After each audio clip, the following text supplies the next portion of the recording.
Put thousands of these into a big press, apply literally tons of pressure, and what do you get? Apple juice, of course. Some people like me drink gallons of it every single year.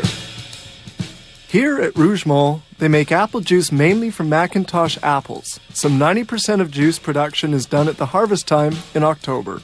A conveyor transports apples to an inspection location. Apples tumble in the reverse direction of the conveyor belt so that wet leaves and undesirable materials adhere to the belt.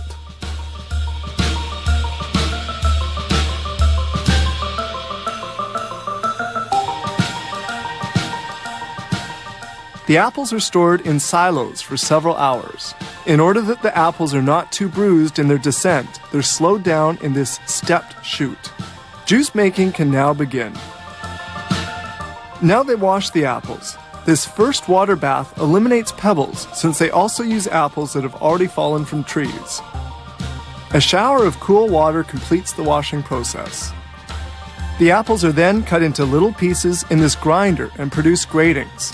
Enzymes are added which break down the cellular structure of the fruit, allowing for maximum juice extraction. Next, the gratings are transferred into maceration reservoirs where they'll stay for 60 to 90 minutes.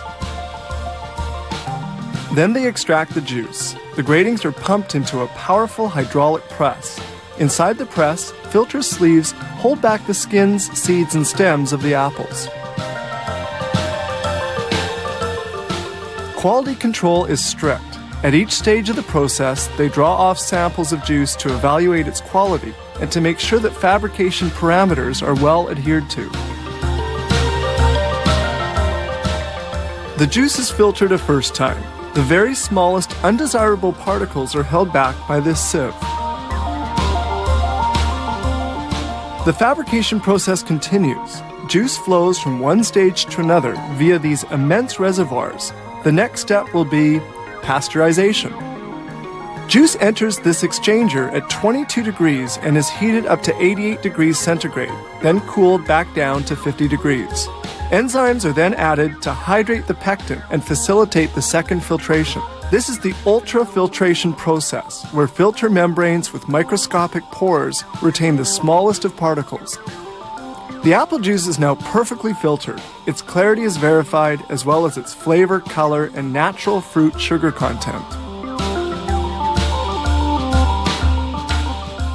Since juice is produced in October, it has to be conserved throughout the year. A portion of the production is stored in this sterile warehouse area to await being bottled during the year. Each reservoir can hold 110,000 liters of filtered juice. No preserving agent is added.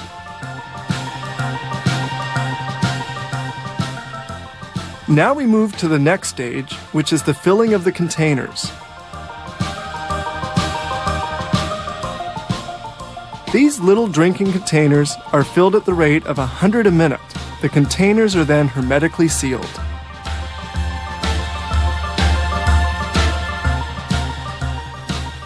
Two little sprays of hot glue are applied to the containers. This secures the straws attached onto their sides.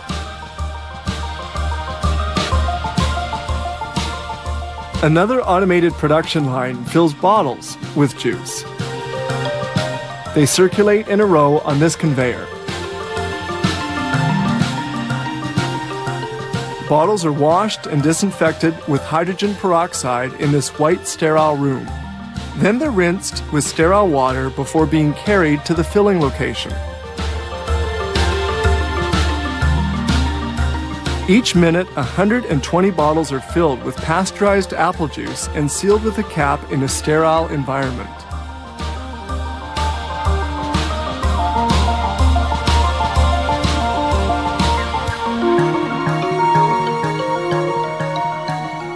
Bottles are then labeled and sent to shipping.